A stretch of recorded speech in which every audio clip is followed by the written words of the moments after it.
Assalamualaikum warahmatullahi wabarakatuh.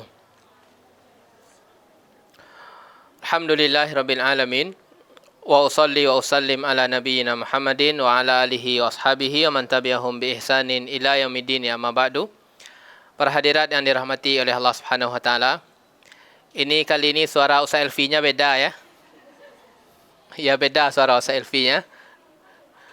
Ya ini qadarullah karena beliau masih melanjutkan rapat. Jadi tadi Yana dicegat di jalan sehingga diminta untuk putar balik ya. Jadi semoga para hadirat kajian kita semoga diberkahi oleh Allah Subhanahu wa taala. Karena ini minim persiapan ya, kalau ada kesalahan ini jelas dari Ana. Kalau itu adalah kebaikan maka itu adalah taufik dari Allah Subhanahu wa taala. Kemudian salawat dan salam kepada Nabi kita Muhammad sallallahu alaihi wasallam. Semoga selalu tercurahkan kepada beliau, kepada sahabat beliau, kepada keluarga beliau, dan orang-orang yang mengikuti jalan beliau. Para hadirat yang dirahmati oleh Allah Subhanahu wa taala. Di dalam menjalani kehidupan dunia, aktivitas dunia kita, baik kita sebagai laki-laki atau kita sebagai perempuan, dan apapun profesi yang kita kerjakan, ada suatu hal yang sangat kita takutkan. Semua orang itu takut. Gak mau bertemu dengannya, gak mau mengalaminya. Ketakutan tersebut salah satunya adalah rugi. Ketakutan tersebut adalah rugi. Pedagang, karyawan, atau apapun profesi masing-masing orang, dia mengerahkan segala pikiran dia bagaimana profesi yang ia kerjakan ini profesi yang tidak mengalami kerugian. Iya kan ya? Berusaha untuk menutup kerugian semaksimal mungkin. Kalau sekiranya tidak bisa ditutup secara 100%, maka dia akan berusaha untuk meminimalisir kerugian. Diperkecil volume kerugian tadi. Kalau sekiranya juga tidak bisa, ternyata harus rugi, dia masih punya opsi yang ketiga, yaitu bagaimana cara menutup kerugian. Ini konsep masalah dunia. Semua kita punya konsep demikian. Saya tidak mau rugi. Ketika saya ingin bekerja, profesi saya tidak ingin mengalami kerugian. Kalaupun sekiranya rugi tersebut harus sifatnya terminimalisir. Kalaupun sekiranya harus rugi, maka untuk kedepannya, kerugian kemarin itu harus tertutupi. Ini konsep. Ini konsep. Nah, ada suatu hal para hadirat, yang mana kerugian tersebut lebih kita takutkan, lebih kita khawatirkan. Kerugian yang akan menimpa kita lebih kita khawatirkan, lebih kita takutkan ketimbang hanya sekedar kerugian dalam masalah dunia. Ada suatu hal kerugian yang wajib kita takutkan, bahkan lebih dari ketakutan kita kepada kerugian dalam masalah dunia, yaitu kerugian dalam masalah akhirat. Kerugian dalam masalah akhirat. Apa Pak Ustaz kerugian masalah akhirat? Seseorang tersebut diharamkan Allah masuk surga. Ini adalah kerugian akhirat. Tempat engkau adalah di neraka. Ini adalah kerugian nyata. Atau engkau tidak bisa, atau kalian tertahan dulu untuk masuk surga. Banyak permasalahan yang harus engkau selesaikan. Atau engkau harus tercebur dulu ke dalam api neraka sebelum dimasukkan ke dalam surga. Ini adalah bentuk kerugian di alam akhirat.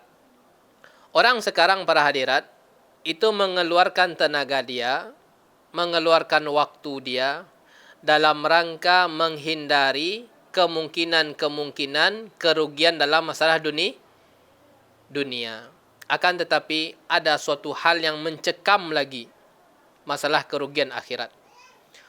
Allah Subhanahu wa taala mengatakan, kullu nafsin dha'iqatul maut. Setiap yang bernyawa itu pasti akan mengalami kematian. Suatu waktu orang akan mengatakan kepada kita, kepada jasad kita, inna lillahi wa inna ilaihi raji'un. Suatu waktu pasti, dan setiap orang yang sampai kabar kepadanya akan mengatakan ucapan yang sama. Kemudian Allah mengatakan, setelah datang kematian, apakah selesai perkara? Jawabannya tidak. Allah melanjutkan, faman zuhziha 'anil nari. Barang siapa yang dijauhkan dari api neraka, dijauhkan dia dari api neraka, wa udkhilal jannata, dan dimasukkan ke dalam surga, faqad faz, maka dia telah beruntung. Apa kriteria orang yang beruntung? Jauh dari api neraka, dimasukkan ke dalam surga. Oleh karenanya, cita-cita kita tertinggi sebelum cita-cita kita yang lain. Ambisi kita tertinggi sebelum ada ambisi yang lain. Bagaimana saya bisa masuk surga dan dijauhkan dari api neraka. Ini adalah ambisi yang paling besar. Pemahamannya dari ayat itu para hadirat, Allah mengatakan tadi, barang siapa yang dijauhkan dari api neraka dan dimasukkan ke dalam surga, maka dia telah beruntung. Lawan keberuntungan apa? Rugi. Maka pemahaman baliknya, orang yang didekatkan dengan api neraka dan dijauhkan dari surga, maka dia mengalami kerugian. Antipasi terhadap masalah kerugian nanti di akhirat para hadirat, itu tidak dicari kepada pakar ekonomi. Itu tidak dicari kepada pakar bisnis, karena pedomannya telah ada langsung di dalam Al-Quran. Ingin selamat, ingin beruntung, jauh dari kerugian, praktekkanlah kriteria-kriteria, tips-tips yang diberikan oleh Allah Subhanahu wa taala di dalam surat Al-Asr. Ini jawabannya. Ingin beruntung di akhirat nanti, gampang. SOP-nya ada. SOP-nya ada. SOP-nya para hadirat, kriterianya, itu adalah kriteria yang turun dari Allah Ta'ala. Yang mana Allah tersebut tidak akan mungkin mengucapkan firman dengan bohong, itu tidak akan mungkin. Tidak akan mungkin Allah mengatakan ada unsur penipuan di dalam firman-Nya. Karena Allah mengatakan, dzalikal kitabu la raiba fih. Al-Quran itu adalah tidak ada keraguan sedikit pun padanya. Hudan lil muttaqin, petunjuk bagi orang-orang yang bertakwa. Apa itu kriteria yang telah diberikan oleh Allah? Gambaran-gambaran yang telah diberikan oleh Allah untuk meminimalisir atau menutup kerugian nanti kita di akhirat. Karena kehidupan kita itu para hadirat, kehidupan yang dua kali. Kehidupan dunia satu, kehidupan akhirat satu. Bukan seperti pandangan orang-orang kafir sana, yang mengatakan kehidupan kami ini adalah hanya kehidupan sekali saja. Kalau sudah meninggal, selesai perkara. Banyak negeri-negeri kafir mengatakan demikian. Bahkan pemuda muslim pun juga ngefans sama negaranya. Padahal negaranya negara kafir. Menjadi idola lah. Artisnya idola. Tiap hari harus ada yang ditonton. Kalau enggak nonton ada yang kurang rasanya. Padahal negaranya negara kafir.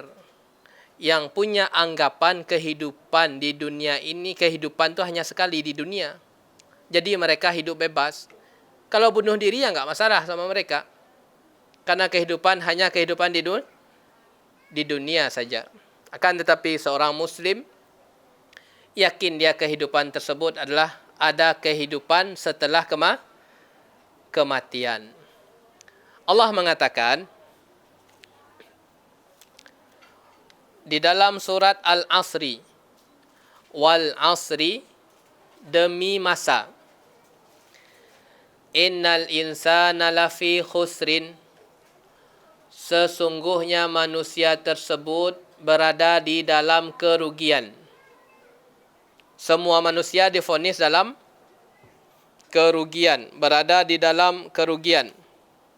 Bagaimana keluar dari lubang kerugian ini? Yang pertama, illal ladzina amanu, kecuali orang-orang yang beriman. Itu yang pertama. Ingin selamat dari kerugian, praktekkan ayat ini. Ingin menjadi orang yang beruntung nanti di akhirat, dimasukkan oleh Allah ke dalam surganya, dijauhkan dari api neraka, praktekkan ayat ini. Yang pertama, iman. Illal ladzina amanu wa amilu salihat. Kan kita lihat nanti. Yang kedua, wa amilu salihat adalah beramal soleh. Yang ketiga, wa tawasau bil haq, saling memberikan wasiat dengan wasiat yang benar. Yang keempat, wa tawasau bis sabri, kemudian saling memberikan wasiat untuk bisa sabar. Ada 4 para hadirat. Kunci ingin menjadi orang yang beruntung nanti di akhirat dan dijauhkan dari kerugian, isilah waktu per hari 24 jam dengan ini. Allah memberikan waktu kepada kita sehari semalam sebanyak 24 jam. Ingin menjadi orang yang beruntung, isilah waktu 24 jam tersebut dengan praktek ayat ini. Kita lihat yang pertama. Langkah yang pertama adalah illal ladzina amanu, kecuali orang-orang yang beriman. Apa artinya iman? Iman itu adalah percaya. Iman itu adalah percaya. Maksudnya adalah menumbuhkan rasa percaya secara yakin di dalam hati kita bahwasanya syariat Allah ini adalah syariat yang benar. Kita benarkan akan syariat Allah Subhanahu wa taala. Kita yakini bahwasanya syariat Allah ini adalah syariat yang benar. Syariat Allah itu para hadirat itu mencakup yang pertama berupa perintah, yang kedua berupa larangan, atau bagian dari syariat Allah yang ketiga adalah informasi-informasi yang telah berlalu, atau yang keempat adalah informasi-informasi yang akan datang, yaitu berupa hari kiamat. 4 unsur ini para hadirat harus kita yakini bahwasanya setiap ada perintah di dalam syariat itu adalah perintah yang benar. Setiap ada larangan dalam syariat itu adalah larangan yang benar. Ibu-ibu kan nggak boleh safar pakai tanpa mahram ya. Larangan atau perintah? Larangan. Bagaimana sikap? Yakini itu adalah larangan yang benar.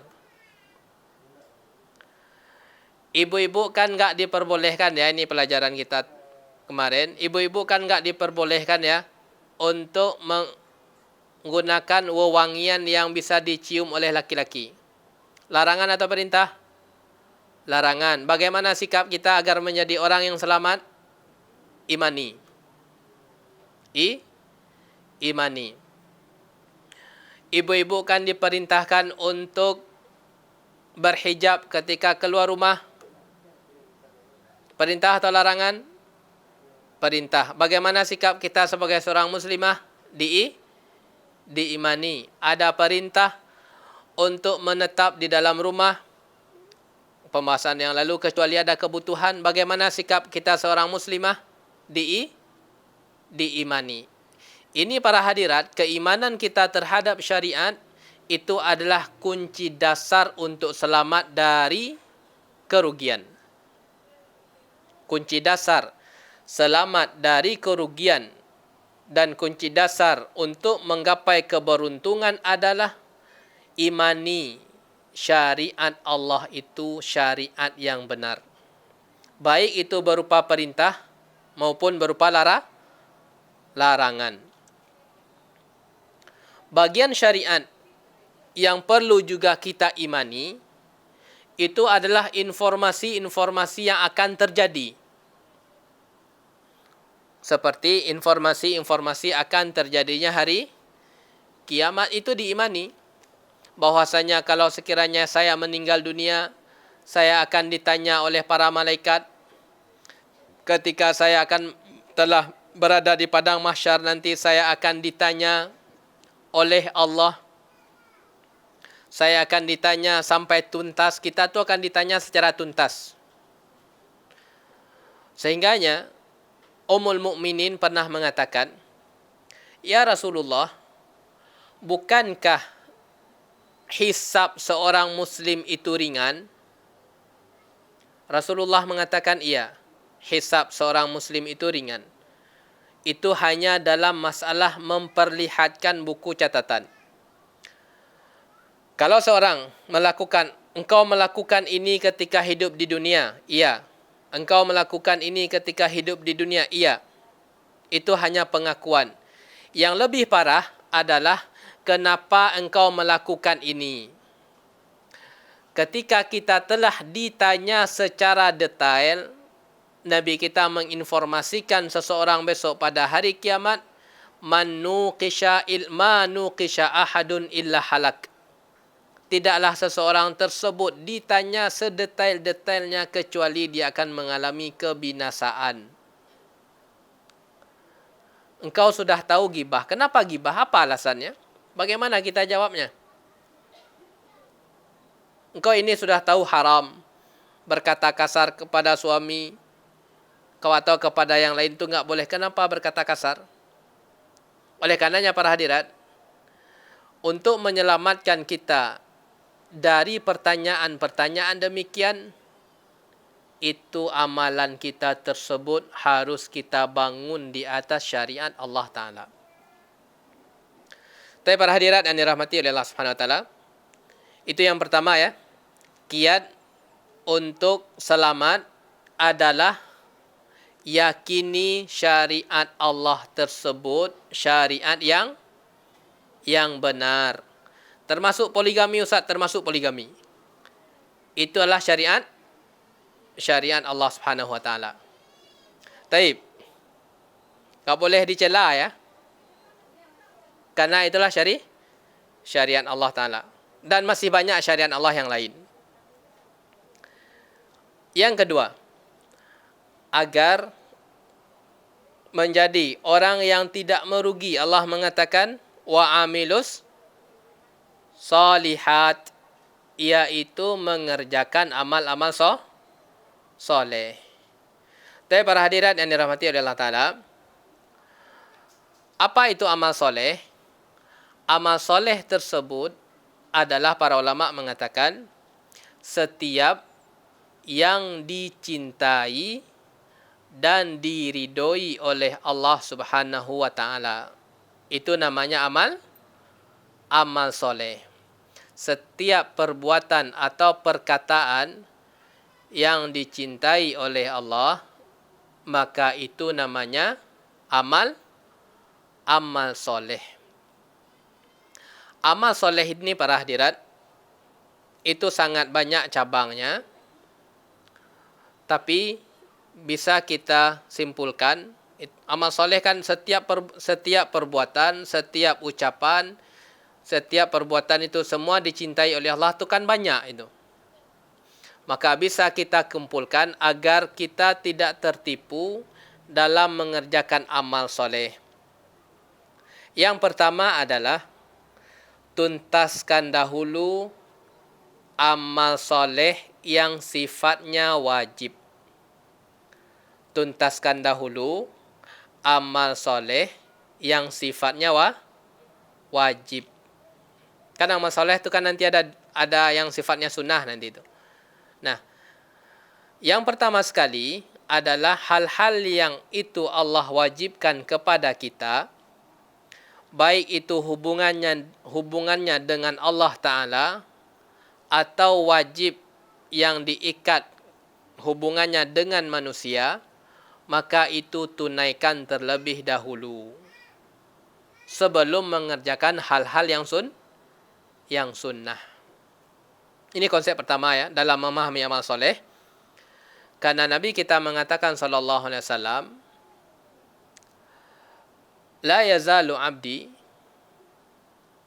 senantiasa hamba tersebut yataqarrabu ilayya, mendekatkan diri kepadaku, bil faraidah, dengan hal-hal yang wajib, sampai aku mencintainya. Hal yang paling Allah cintai terlebih dahulu adalah amal-amal yang wajib. Kenapa kita mendahulukan amal yang wajib ketimbang yang lain? Alasannya yang pertama adalah amalan-amalan yang wajib tersebut lebih Allah cintai ketimbang amalan sunnah. Itu alasan pertama. Kenapa kita mendahulukan yang wajib. Alasan yang kedua adalah meninggalkan yang wajib itu ada resikonya. Meninggalkan yang wajib itu ada resiko. Apa resikonya? Resikonya berupa ancaman. Karena seseorang yang meninggalkan yang wajib itu ada ancamannya. Kenapa kita mendahulukan yang wajib ketimbang yang tidak wajib?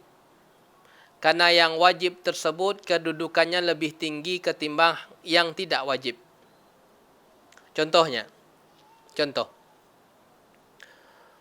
Yang, mohon maaf ya, yang udah punya suami contohnya. Mau kajian. Ternyata suaminya bilang, istri, untuk kali ini nggak usah kajian dulu ya. Taib. Suaminya mengatakan istri, untuk pertemuan kali ini nggak usah kajian dulu ya. Manakah yang kita dahulukan? Menuruti arahan suami atau ikut kajian? Menuruti arahan suami. Dikarenakan apa? Karena menuruti arahan suami itu hukumnya wajib.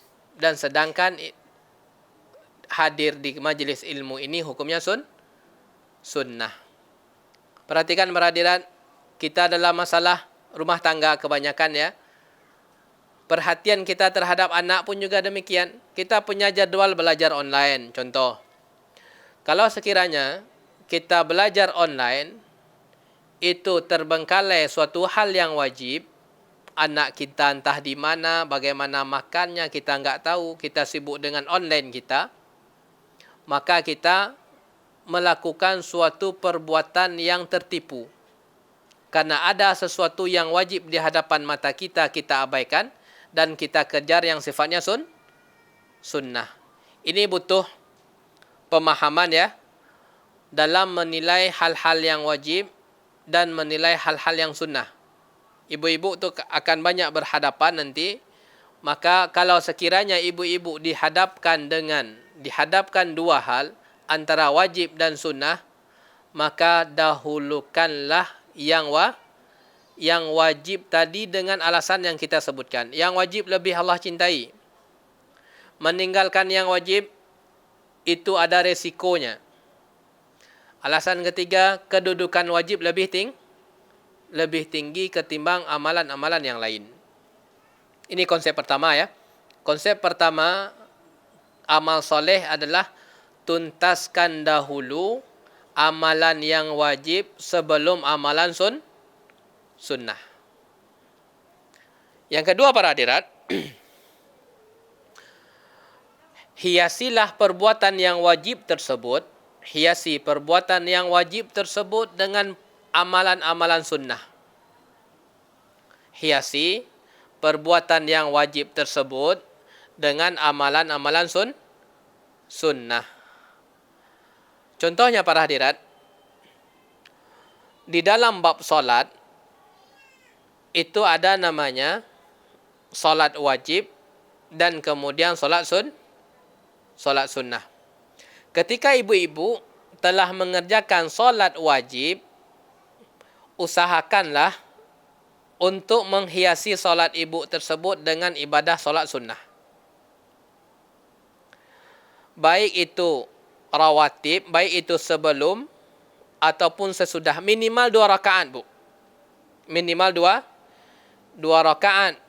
Karena kita katakan aset yang terbaik yang ditinggalkan oleh orang tua setelah dia meninggal bukan harta tapi adalah anak yang soleh yang mendoakan. Oleh karenanya berjuang para hadirat untuk membentuk karakter yang soleh dalam anak kita. Didik dari sekarang nilai-nilai keagamaan. Hidupkan syariat Allah kepada dia. Suatu kelak dia telah besar setelah taufik dari Allah Ta'ala dan kita tidak ada, dia bisa mengatakan kepada Allah, Allahumma ufirli wa liwalidayya warhamhuma kama rabbayani saghira. Kita dalam kuburan, tapi anak kita hidup. Setiap salat dia ingat, Allahumma ufirli wa liwalidayya warhamhuma kama rabbayani saghira. Nangis dia di malam, ya Allah, ampunilah orang tua saya, ya Allah. Kesalahan-kesalahan orang tua, ya Allah, ampunilah, ya Allah. Dengan demikian para hadirat, manfaat anak yang soleh ini, manfaatnya adalah untuk dia sendiri dan untuk orang tuanya. Sehingganya di dalam hadis Nabi SAW mengatakan, Ya Rab, anna lihaza. Wahai Allah, kok kedudukan saya ini bisa tinggi, padahal dahulu saya di dunia rasanya orang-orang biasa-biasa aja. Enggak terlalu taat-taat betul, enggak juga di saf-saf belakang juga. Pertengahan lah, tapi kok saya bisa mendapatkan kedudukan yang tinggi? Kemudian dijawab, zalika, wahai orang tua, engkau mendapatkan kedudukan yang tinggi tersebut, Masya Allah, bisa babi, disebabkan istighfari waladikilak, disebabkan doa, disebabkan istighfar yang dia arahkan kepada Allah untukmu. Ada anak yang senantiasa mendoakan kepada Allah, kemudian orang tua tersebut mendapatkan kedudukan yang tinggi di surga. Setiap anak tersebut doa, semakin tinggi, semakin banyak kebaikan-kebaikan yang kita dapat. Tapi para hadirat yang dirahmati oleh Allah Ta'ala, itu konsep amal yang satu yang wajib, kedua sunnah, yang ketiga itu adalah apa tadi? Kita harus ada andil mengerjakan ibadah-ibadah yang pahalanya tidak putus ketika kita telah meninggal dunia. Yang keempat adalah ketika berbicara amal soleh, berarti Pak Ustadz saya harus baca Al-Quran terus, atau berarti saya harus di masjid terus, tidak mengerjakan ibadah, tidak mengerjakan aktivitas-aktivitas dunia yang lain, nggak pulang-pulang dari masjid dengan alasan amal soleh. Enggak keluar-keluar dari rumah dengan alasan solat sunnah duha terus. Apakah harus demikian? Apakah saya harus meninggalkan aktivitas saya harian? Jawabannya tidak. Jawabannya tidak. Nah, disinilah pentingnya para hadirat. Yang keempat adalah kiatnya agar itu tetap bermanfaat waktu kita. Meskipun kita melaksanakan aktivitas yang sifatnya dunia, agar kita dapat pahala di sini, maka mainkanlah niat. Maka mainkanlah niat. Meskipun para hadirat, ibu sedang mencuci piring hari ini. Cuci piring ini urusan dunia atau akhirat? Urusan dunia. Bisa dapat pahala dari mencuci piring? Bisa. Bisa dapat pahala. Nyetrika baju suami pada asalnya dunia atau ibadah? Pada asalnya dunia. Bisa dapat pahala? Bisa. Dengan cara niat. Tapi kalau sekiranya hati mendongkol, awaklah yang disuruh menyetrika. Setrika salah surang. Itu aktivitas kita hilang sia-sia. Udah kita kerja juga, ternyata dari sisi pahala tidak dapat. Sehingganya para hadirat, niat ini adalah perdagangannya orang-orang salaf zaman dahulu. Salaf zaman dahulu para hadirat, itu mengumpulkan pahala dengan cara memainkan niat. Masya Allah. Para salaf zaman dahulu, itu mengumpulkan pahala, salah satunya dengan trik memainkan niat yang baik. Sehingga yang disebutkan, an-niyatu tijaratul ulama. Niat ini adalah perdagangannya ahli ilmu. Masya Allah. Dia berdagang, dia mendapatkan keberuntungan, yaitu dengan cara memainkan niat. Aktivitas yang sifatnya harian bisa melahirkan pahala apabila niatnya baik. Dan sebaliknya para hadirat, yang sifatnya ibadah bisa hangus disebabkan juga niat. Pada waktu yang sama, yang sifatnya ibadah pun bisa tidak dianggap hangus, gosong dia, hitam. Itu disebabkan juga masalah niat juga. Oleh karenanya, niat ini bisa memberikan manfaat pada waktu yang sama. Niat pun juga bisa memberikan petaka. Hati-hati memainkan niat. Sehingganya Nabi kita sallallahu alaihi wasallam mengatakan, Man asyraka fihi ma'i ghairi taraktuhu wa syirkahu. Barang siapa yang beribadah keselip, dia beribadah menyelipkan niat bukan kepada Allah. Niat tersebut dia gabung ya. Niat kepada Allah satu, niat kepada selain Allah satu. Murni atau campur ini? Sudah campur, sudah kawi ya. Ini niat yang kawi ini. Bagaimana hasilnya? Taraktuhu wa syirkahu. Niscaya Allah akan membuang amalan dia. Hangus. Ini tentang niat. Hati-hati dengan masalah bab riya. Hati-hati dengan masalah bab sum'ah. Hati-hati dengan pujian manusia. Hati-hati. Itu bukan menjadi tujuan inti kita, tapi inti kita dalam beribadah adalah firman Allah Ta'ala, Qul inna salati wa nusuki wa mahyaya wa mamati lillahi rabbil alamin. Ini konsep. Tetapi para hadirat, butuh perjuangan, butuh pertolongan. Ikhlas kita hari ini belum tentu besok bisa. ikhlas kita dalam bab ibadah ini belum tentu keesokannya bisa. Sehingganya agar bisa kita tetap berada di atas keikhlasan dan ketaatan, rahasianya adalah surat yang sering kita baca. Setiap salat kita pasti membacanya. Adalah lafaz Iyyaka na'budu wa iyyaka nasta'in.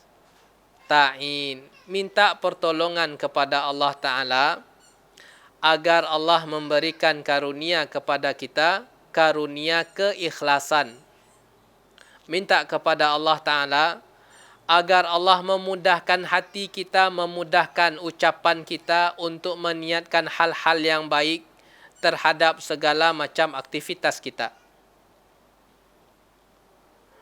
Belanja ke pasar, niatkan untuk menyiapkan makanan untuk anak, untuk suami. Atau kita ngajar, niatkan dalam rangka menyebarkan kebaikan. Jadi jalan kita menuju tempat kerja itu adalah dilindungi dan diberkahi oleh Allah Ta'ala. Suami kita pun juga ingatkan niat yang ikhlas dalam mencari pekerjaan. Nabi kita mengatakan sallallahu alaihi wasallam, man kharaja wa yas'a. Barang siapa yang keluar dan dia berusaha untuk dengan niatan yang baik dia melindungi diri dia dari minta-minta, fahuwa fi sabilillah, maka dia di jalan Allah. Kesimpulannya para hadirat, niat bisa mengangkat kita, dan pada waktu yang sama niat pun bisa menjadi petaka untuk kita apabila kita salah niat dalam beribadah. Tapi para hadirat yang dirahmati oleh Allah Ta'ala, konsep yang keberapa berarti anda enggak catat ya? Yang keenam. Sesuai buku catatan aja lah ya, entah ke-6 entah ke-5 enggak masalah. Yang kelima. Konsep yang kelima. Konsep yang kelima itu adalah perbanyaklah amalan-amalan lisan. Perbanyaklah amalan-amalan lisan. Ini konsep beramal soleh lagi. Yang keenam adalah perbanyaklah amalan-amalan lisan. Kenapa amalan lisan ini diperbanyak Pak Ustaz? Dikarenakan amalan lisan ini ibu-ibu bisa dipraktekkan dalam kondisi apapun. Alasan pertama, kenapa amalan lisan ini? Karena dia pada asalnya bisa dipraktekkan dimanapun. Dan bisa dipraktekkan kapanpun. Kecuali ada bab-bab tertentu ya. Ibadah-ibadah lisan ini. Kecuali ada bab-bab tertentu yang tidak layak untuk berzikir di situ, maka iya.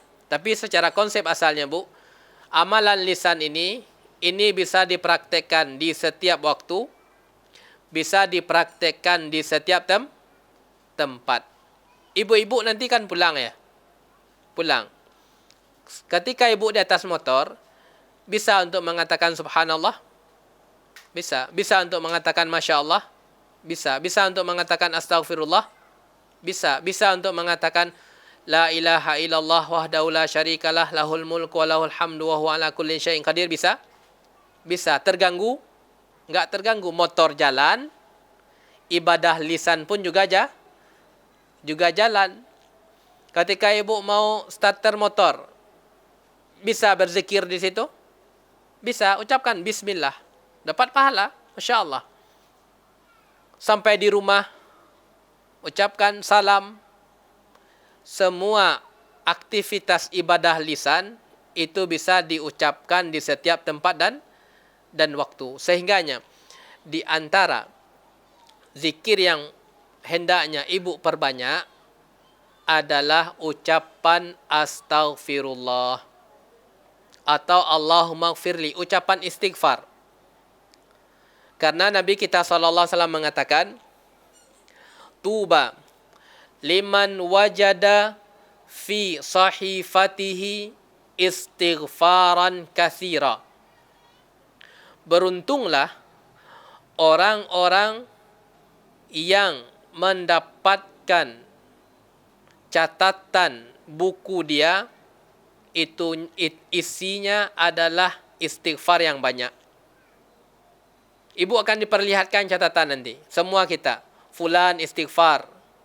Dicatat. Fulan, fulanah istighfar dicatat. Sehingga orang yang waktunya tersebut banyak diisi dengan istighfar, dia adalah orang-orang yang beruntung. Ibu sedang masak, bisa untuk istighfar? Bisa. Astaghfirullah, giling juga cabai. Astaghfirullah, kupas juga bawang. Astaghfirullah, balik juga ikan yang ada di kuali. Bisa? Bisa. Sekarang tinggal kita minta taufik dari Allah agar Allah memberikan karunia keberkahan waktu kepada kita. Tapi para hadirat yang dirahmati oleh Allah Subhanahu wa taala, itu yang ke-6. Udah selesai berarti ya.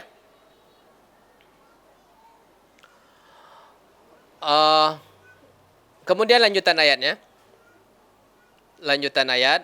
Yang pertama tadi, tanamkan keimanan. Yang kedua, beramal soleh. Ada tadi kiatnya kurang lebih ada 6. Yang ketiga adalah mohon maaf sebelumnya, yang ketujuh ada, ingat anak. Yang ketujuh, amal soleh yang ketujuh adalah usahakan untuk beribadah, mengerjakan ibadah yang ringan, menjaga ibadah yang ringan, yang mana itu bisa menggugurkan pahala. Maaf, menggugurkan dosa. Bukan menggugurkan pahala ya. Usahakan untuk istiqamah, untuk mengamalkan amalan-amalan yang ringan, tapi dia bisa menggugurkan dosa dan kesalahan. Ini yang ketujuh. Apa contohnya? Yang pertama adalah jagalah wudhu. Jagalah wudhu. Ibu dari rumah ke sini, usahakan dalam kondisi berwudhu. Nanti kalau batal, usahakan untuk berwudhu lagi. Kalau mau tidur, usahakan untuk berwudhu lagi. Wudhu itu berat atau ringan para hadirat? Ringan. Tapi balasannya Masya Allah. Sabda Nabi SAW, Man tawadda'a fa ahsanal wudu'a. Barang siapa yang berwudu dan dia memperbaiki wudunya, berwudunya sesuai dengan sunnah Nabi SAW. Bagaimana? Kharajat khatayahu min jasadihi. Maka keluar kesalahan-kesalahan dari anggota tubuh dia, subhanallah. Hatta takhruja min tahti adfarihi, sampai keluar dari bawah kukunya juga ikut. Mata kita bermaksiat jelas. Banyak pandangan-pandangan yang tidak layak kita lihat. Tangan kita pun juga demikian. Kaki kita pun juga demikian. Pendengaran kita pun juga demikian. Bagaimana untuk mensucikan ini? Perbanyak dan seringlah untuk berwudu sesuai dengan sunnah Nabi SAW. Yang kedua adalah amalan ringan tapi bisa menggugurkan kesalahan-kesalahan adalah sabda Nabi SAW. Berarti amalannya ringan ya. Yang kedua adalah sabda Nabi SAW. Ma jalasa qaumun majlisan yadhkurunallaha Sebelumnya yang ringan lagi. Sebelum kita lanjutkan itu, yang nomor 2 adalah menjawab orang azan. Tadi berwuduk, yang kedua menjawab orang azan. Sabda Nabi SAW, man qala hina yasma'ul muazzin, barang siapa yang mengatakan ketika dia mendengar suara azan dikumandangkan. Barang siapa yang mendengar suara azan dikumandangkan, kemudian dia membaca doa. Apa doanya? Allahumma laka sumtu. Ini doa berbuka ini ya.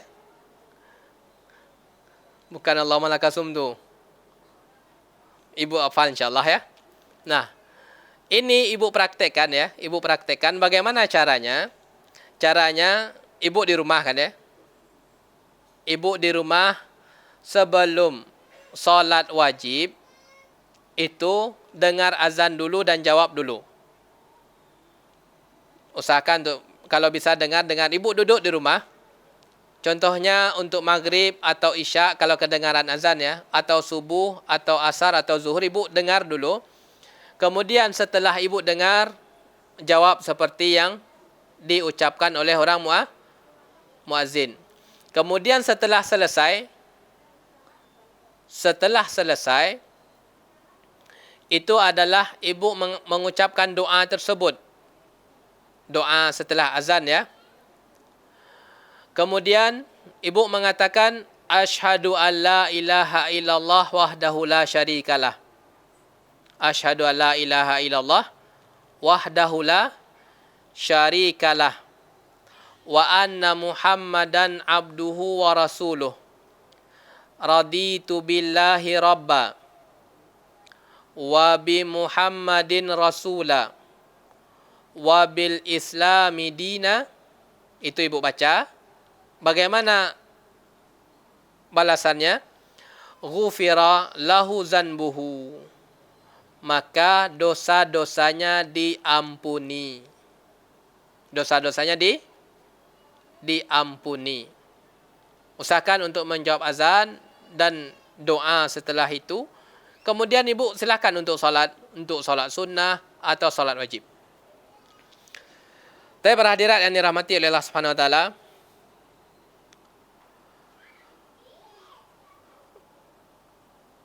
lanjutan ayatnya. Ini waktu asarnya udah hampir masuk ya. Lanjutan ayat yang ketiga adalah watawasau bil haq. Watawasau bil haq, yaitu saling memberikan, saling menasehati dengan nasihat yang benar.